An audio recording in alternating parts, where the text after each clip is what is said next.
Leadership through the ages. My first leader is Tommy Douglas. In 1919, Tommy Douglas was simply a teenager standing on a rooftop in downtown Winnipeg. As he looked down, he saw something that would scar any individual for life if they had seen what Tommy Douglas saw when he looked down.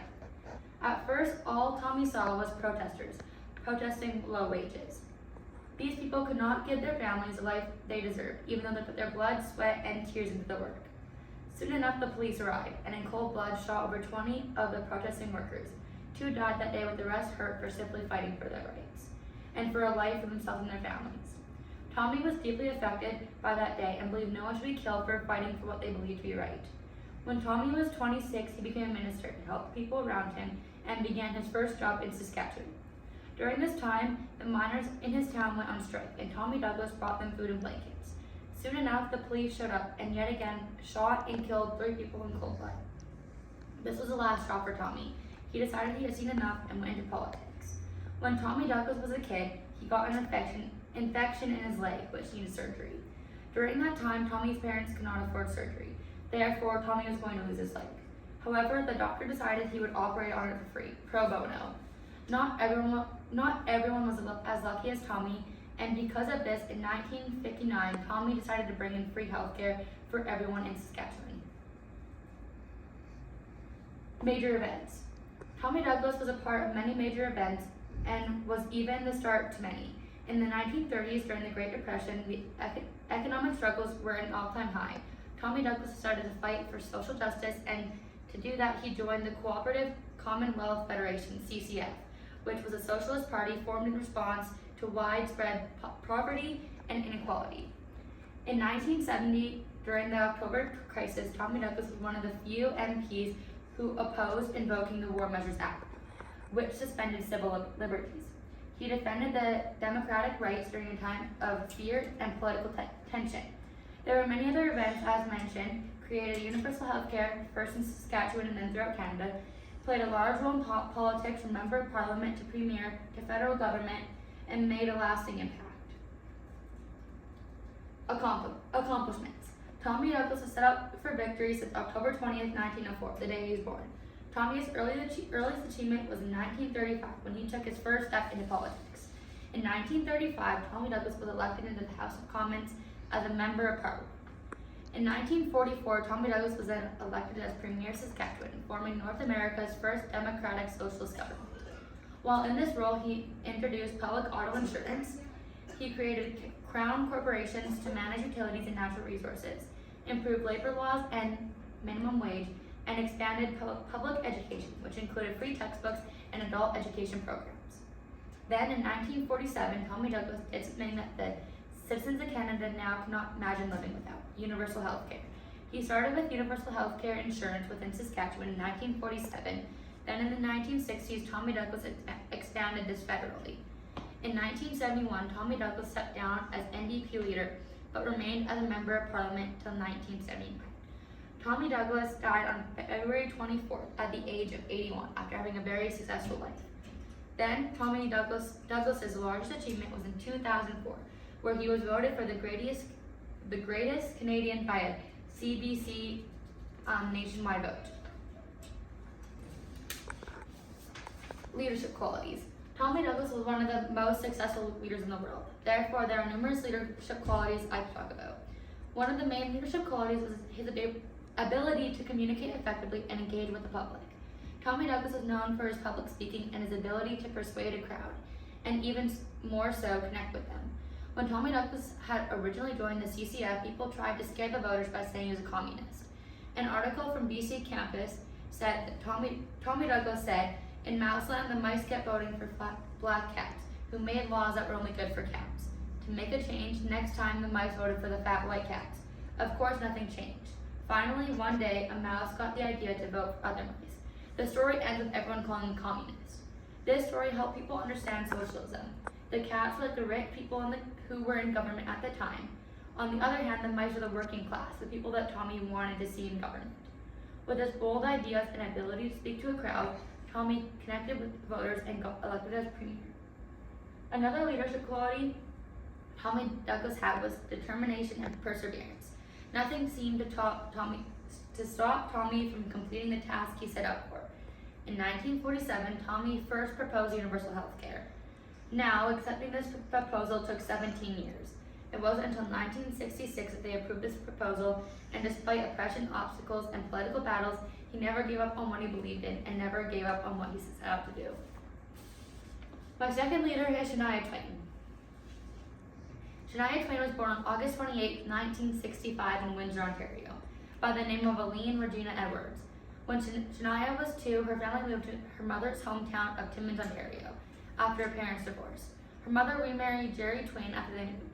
As a kid, Shania sang all over the community and ultimately started her music career at the age of 10 when she began writing her own songs. When she was a teenager, she often skipped classes to perform and/or write songs. In the mid-1980s, Shania moved to Toronto to work a day job and perform at night. Everything was going well until 1987 when a disaster occurred. Shania Twain's mom and dad, Jerry Twain and Sharon Morrison, were in a traffic collision and unfortunately passed away. Due to this, Shania was needed back in her hometown of Timmins to raise her siblings. She eventually packed up and moved to Huntsville, Ontario, where she landed a job singing at Deer House Resort. There, she blossomed into a theatrical performer. Nashville music executives saw her performance at the resort and offered her the chance to produce a demo, which led to a record deal with Mercury Nashville label. Major events. Shania Twain's music was truly songs of woman empowerment, self-confidence, and independence. One of her songs, Man, I Feel Like a Woman, became an anthem for women to be bold, confident, and unapologetically themselves. This song and others like this showed women that it is okay to embrace who they are and really fulfill their true identity. Shania Twain was a female who showed other females that they can dominate the charts and break sale records in an industry that was 100% male-dominated. Shania Twain opened doors for other females to follow their dreams and showed them that they can do anything they set their mind to. Along with that, Shania Twain co-wrote many of her songs. Some artists simply just performed, but Shania Twain added her creative touch to all of her songs. Accomplishments. She has sold more than 85 million albums and is a top-selling female artist in the country music history.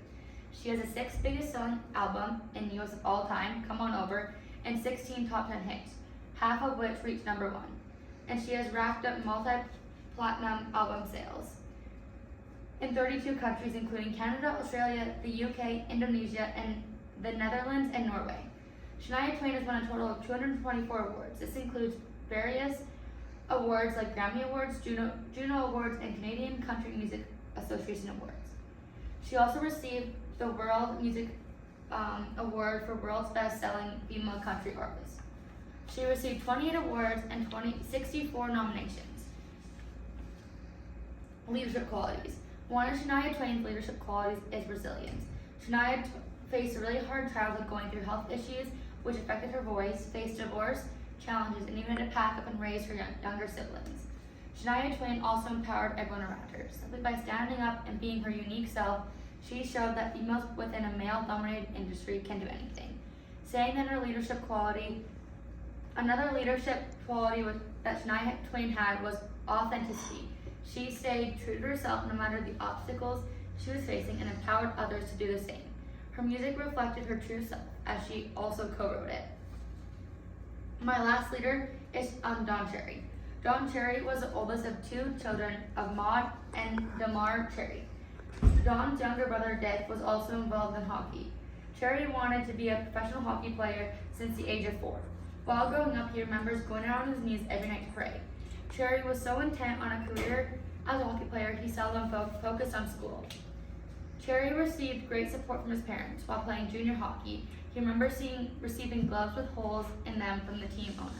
Cherry's mother was outraged and bought him expensive gloves. While growing up, Cherry received 2 key messages from his parents. His mother told him to always be honest, and his father told him to never quit. Cherry played junior hockey in the Ontario Hockey Association with the Windsor Spitfires 1951 and 1952, and the Barrie Flyers 1952 to 1954. He also won a Memorial Cup with the Flyers in 1953. Major events. Cherry won a Memorial Cup with the Barrie Flyers in 1953. He also played in the NHL for 1 game with the Boston Bruins in 1955. He coached the Boston Bruins, winning 4 consecutive division titles and reaching the Stanley Cup final in 1978. Cherry's most recognizable role as a former hockey analysis and commentator on Coach's Corner on Hockey Night in Canada, a segment known for its colorful and often controversial commentary. Cherry was known for making controversial statements and was ultimately fired from Coach's Corner due to comments deemed offensive. These events highlight Don Cherry's diverse contributions to hockey, from playing to coaching and becoming a cultural icon through his analytical commentary. Accomplishments. He won the Memorial Cup with the Barrie Flyers in 1953, 3 Calder Cups with the Rochester Americans. He played 1 game in the NHL and won the Jack Adams Award as well as Coach of the Year Award. Leadership qualities. Don Cherry was known for strong opinions and big personality, which made his time on Hockey Night in Canada so memorable. His role in hockey was powerful. However, due to some previous comments, people often viewed his commentary charismatic but controversial. Don Cherry was an icon in the hockey world as a player, coach, and for his appearance on Hockey Night in Canada. Shania Twain was confident and had developed massive stage presence, to which left an impact on people of that time.